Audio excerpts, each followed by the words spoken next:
Hey, shout out to Ben Rankins down in Melbourne. Greetings from the central west of New South Wales. Um, yeah, uh, responding to your vid, responding to the KINKS thread. As an old guy, I'm 72. Um, the bands, it's good to see my nephew, who's almost pushing 40 now, is a huge KINKS fan, which secretly turns me on. I think, wow, because it's it speaks through. It's sort of like Coronation Street soapy sort of stuff. You know what I mean? Like it really was telling the truth about Britain after the war, um, and what was going on there. Very. The Beatles never had anything to say. It's just rubbish.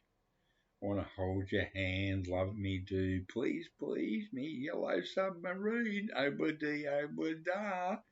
Um, just garbage.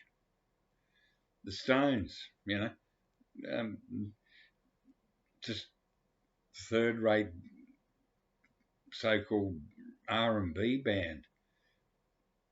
The Who, the first, not the first couple of singles, but from My Generation to Substitute to I'm a Boy to Pictures of Lily to I Can See for Miles. Now that's a run of singles, and that's the end of the Who as far as I'm concerned. So who does that leave? The Small Faces and the KINKS. The Small Faces, their early stuff was wild and rough and ready. Then they had a magnificent period,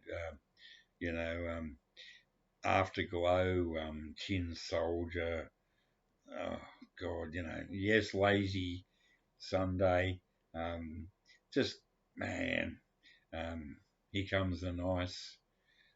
I think the closest, see, I would say 15 or when did I hear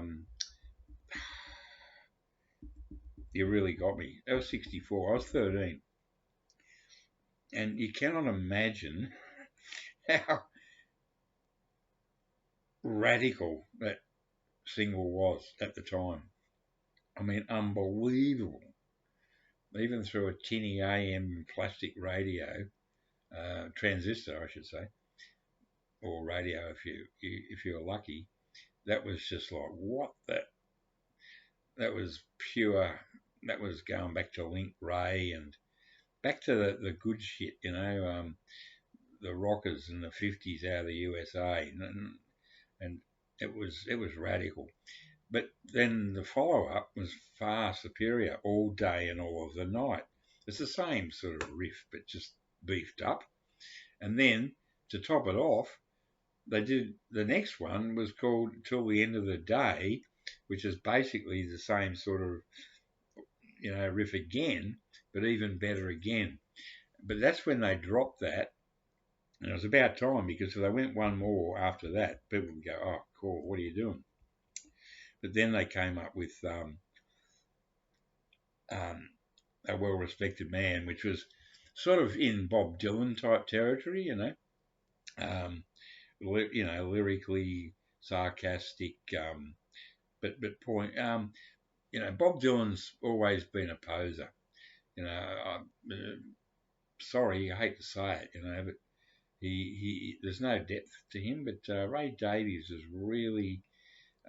This was supposed to be a quick video. Ray Davies really was a chronicler of life in the UK at that time. And really, I mean, Pete Townsend to a certain extent, but the Small Faces to an even lesser extent. Who else could there be? The Move, they came a bit later, but no, the Kinks, they really are the most important band that came out of the UK in the 60s. That's my opinion. I heard those singles in real time as they came out, and I've got just about all of them. To me, the Kinks were never an albums band because poor old Ray Davis, as the Welsh would say, but we call it Davies because I think it sounds better anyway. But poor old Ray was carrying the can on his own with a band like The Who that really didn't like each other. So imagine, Pete Townsend and Ray Davies or Ray Davis basically had to write all the songs and run the band. My God, the Beatles never had that problem, or the Stones. It was spread out. But those poor guys, they had to carry the can big time. But I think out of the two, Ray Davies or Ray Davis is the most important out of him and Pete Townsend, insofar as commentating on, Pete Townsend's too much into his own miserable sort of shit, whereas Ray was just sort of telling things, a chronicler of the times. Like Samuel Pepys or Pepys, whatever his name is, in the 1600s, simply chronicling the times. So if people want to go back to what it was like in the UK in the 60s, you need go no further than Ray Davies or Ray Davis. And let's not forget his brother Dave Davis or Dave Davies, and Death of a Clown. Man, whoa, it's a great track. Anyway, I'm waffling. I promised to show you, Ben, if you watch this, my Australian sheet music.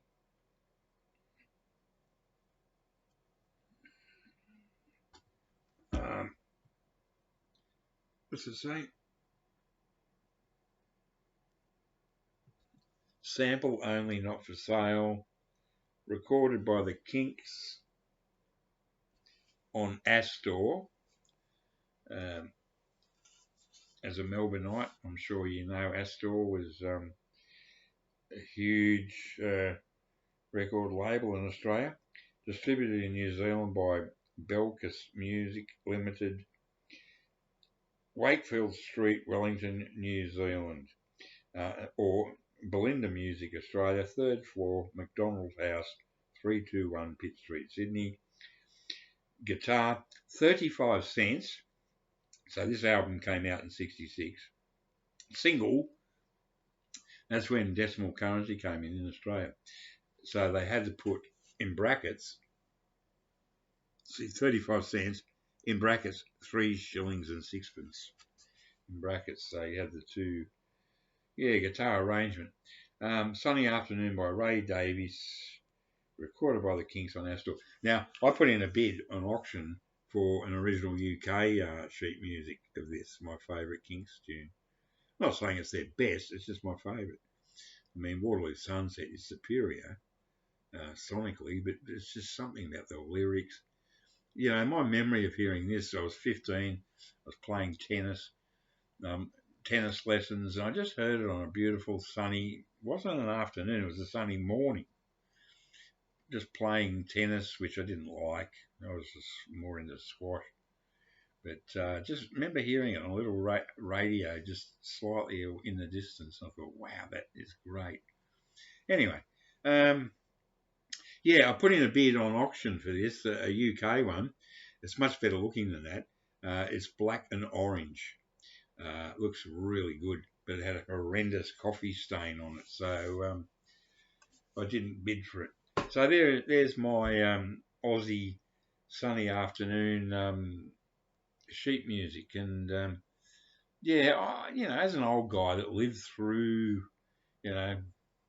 someone that bought their first record in the late 50s, I've lived through it all in real time, and if I was to say who really wrote about the UK in the 60s, it's Ray Davies, for sure. Anyway, good on you, Ben. On you, mate.